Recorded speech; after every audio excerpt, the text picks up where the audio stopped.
ఒక్కసారి కొమ్మూరి గోల్డ్ కి కాల్ చేయండి. తాకట్లో ఉన్న మీ బంగారాన్ని విడిపించి మార్కెట్ ప్రైస్ కి వాళ్ళు కొనుక్కుని మిగతా డబ్బులు మీకు ఇచ్చేస్తారు. ఓం గంగణపతే నమః, ఐం సరస్వతి నమః, శ్రీమాత్రే నమః, దుందుర్గాయ నమః, క్రీం క్రీం మహాకాళికాయ నమః. ఓం నమః శివాయ, శివాయ గురువే ద్రాం దత్తాత్రేయ నమః. యూట్యూబ్ ప్రేక్షకులకు అందరికీ కూడా నమస్కారం అండి.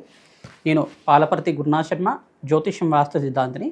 మీకంతా కూడా గోచారిత్య గ్రహాల యొక్క స్థితిగతి కలీక వాటి ప్రభావం అంతా కూడా మేషాది ద్వాదశ రాశుల వాళ్ళకంతా కూడా ఎటువంటి గ్రహ గోచారంలో గ్రహస్థితి అంతా కూడా యోగకరంగా ఉందా, ఏ గ్రహాలకంతా కూడా శాంతి పూజలు ఆచిస్తే కనుక జీవితంలో మార్పులు జరుగుతాయి, ఆర్థికంగా ఆకస్మికంగా ధనయోగ ప్రాప్తి కలగాలన్నా, వ్యాపారంలో అభివృద్ధి కలగాలన్నా ఏ గ్రహాలంతా కూడా కారకత్వం అవుతున్నాయి విశ్లేషణ చేయడం జరుగుతుంది. ప్రధానంగా చూసుకుంటే ఈ రోజున మనం చూసుకోబోయే గోచార రీత్యా గ్రహస్థితి అంతా కూడా ఈ రకంగా ఉంది. ఈ యొక్క వార ఫలితాల్లో భాగంగా ఏప్రిల్ నెలలో అంతా కూడా 12వ తారీఖు నుంచి 18వ తారీఖు దాకా వార ఫలితాలంతా కూడా విశ్లేషణ చేస్తున్నాం. ప్రధానంగా చూసుకుంటే గోచారిత్య గ్రహస్థితి ఈ రకంగా ఉంది.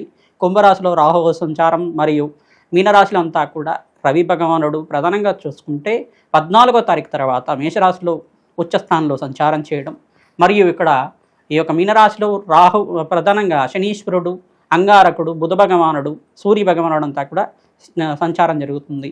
శుక్రుడంతా కూడా ఈ యొక్క వార మధ్యలో అంతా కూడా చూసుకుంటే 13వ తారీఖు తర్వాత ఈ యొక్క వృషభ రాశిలో సంచారం చేయడం జరుగుతుంది. ప్రధానంగా చూసుకుంటే ఈ గ్రహస్థితి ఈ రకంగా ఉంది. బృహస్పతి అంతా కూడా మిథున రాశిలో సంచారం చేయడం, మరియు ఈ యొక్క కేతు యొక్క సంచారం అంతా కూడా సింహరాశిలో సంచారం జరుగుతుంది. కాలసర్పదోషంలో ఈ యొక్క గ్రహస్థితి అంతా కూడా కాలసర్ప స్తంభంలో అంతా కూడా ఉంది.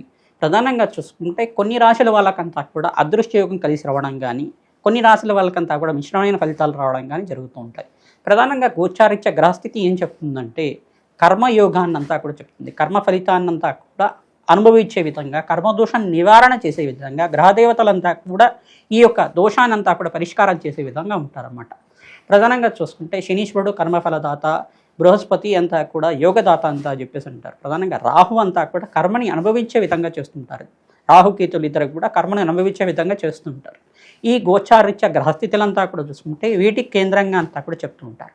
ప్రధానంగా మేషాది ద్వాదశ రాశులు అంతా కూడా ఈ గ్రహస్థితి ఈ రకంగా ఉంది కావున ప్రతినిత్యం కూడా ఇష్టదేవత ఆరాధన చేసుకోవడం, పరమేశ్వరుడికి అభిషేకాది కార్యక్రమాలు చేసుకోవడం, గోమాత సేవ చేసుకోవడం వల్ల రాజయోగ ప్రాప్తి కలుగుతుంది. ప్రతినిత్యం కూడా దత్తాత్రేయ ఆరాధన చేసుకోవడం వల్ల కూడా మంచి ఫలితాలు పొందుతారు. దత్తాత్రేయాయ స్మరణ మాత్రైన సంతుష్టాయ నమః నామాన్నంతా కూడా జపాన్ని ఆచరించడం వల్ల మంచి ఫలితాలు పొందుతారు. ప్రధానంగా చూస్తుంటే సకల గ్రహ దోష నివారణ అవడానికి ఆస్కారం ఉంటుంది. ప్రతినిత్యం కూడా అమ్మవారి ఆరాధన, దేవీ భాగవతాన్ని పారాయణం చేసుకోండి. ఖడ్గమన స్తోత్రాన్ని ప్రతినిత్యం కూడా చదవడం కానీ చేయడం కానీ చేయండి. ప్రతినిత్యం కూడా కనకదార స్తోత్రాన్ని 3 సార్లు చదువుకోవడం వల్ల ఆర్థికంగా స్థితిగతులు పెరగడానికి ఆస్కారం ఉంటుంది. ప్రతినిత్యం కూడా మేము చెప్పే పరిష్కారాలంతా కూడా ఈ గ్రహాల యొక్క దోషం ఈ కారకత్వంగా ఉంది కావున దీనికి పూజ చేసుకుంటే మంచి ఫలితాలు పొందుతారని చెప్తుంటాం. తద్వారా మీరంతా కూడా శీఘ్ర ఫలితాలు పొందడానికి ఆస్కారం ఉంటుంది. అదృష్ట యోగము, ఆకస్మికంగా ధనయోగం, ధనప్రాప్తి రావాలన్నా, రాజయోగ ప్రాప్తి రావాలన్నా గ్రహదేవతల అనుగ్రహం కావాలి. తద్వారా నవగ్రహ ఆరాధన చేయడం వల్ల సకల గ్రహదోష నివారణ అవుతుంది. తద్వారా ఏ రాశి వాళ్ళకి అత్యంత యోగకరంగా ఉన్నాయి విశ్లేషణ చేయడం జరుగుతుంది. ధనుస్సు రాశి జాతకులకి ఏప్రిల్ నెల వార ఫలితాల్లో భాగంగా 12వ తారీఖు నుంచి 18వ తారీఖు దాకా గ్రహస్థితి ఏ రకంగా ఉంది, గ్రహాలంతా కూడా యోగకరంగా ఉన్నాయా, ఏ గ్రహాల యొక్క దోషమంతా కూడా ప్రబలంగా కనబడుతుంది అనేది తెలుసుకోవడం జరుగుతుంది. ప్రధానంగా దశమ దృష్టితోటి శనీశ్వరుడు అంతా కూడా రాశిని చూస్తున్నారు, ధనుసు రాశిని చూస్తున్నారు కావున స్వల్పంగా దోషకారిగా ఉన్నారు. శని భగవానుడు అంతా కూడా కర్మఫలదాత కావున కర్మదోష నివారణార్థం తైలాభిషేకం చేయించడం, ప్రధానంగా తిలలు దానం చేసుకోవడం, వస్త్ర సమర్పణం చేసుకోవడం వల్ల మంచి ఫలితాలు పొందడానికి ఆస్కారం ఉంటుంది. ప్రధానంగా ద్రాక్షని నివేదన చేయడం వల్ల, నల్ల ద్రాక్షనంతా కూడా గ్రేప్స్ అంటారు కదా, నల్ల ద్రాక్షనంతా కూడా భగవంతుడికి నివేదన చేయడం వల్ల ఈ యొక్క శనీశ్వర దోష నివారణ అవుతుంది. తద్వారా మంచి ఫలితాలు పొందడానికి ఆస్కారం ఉంటుంది.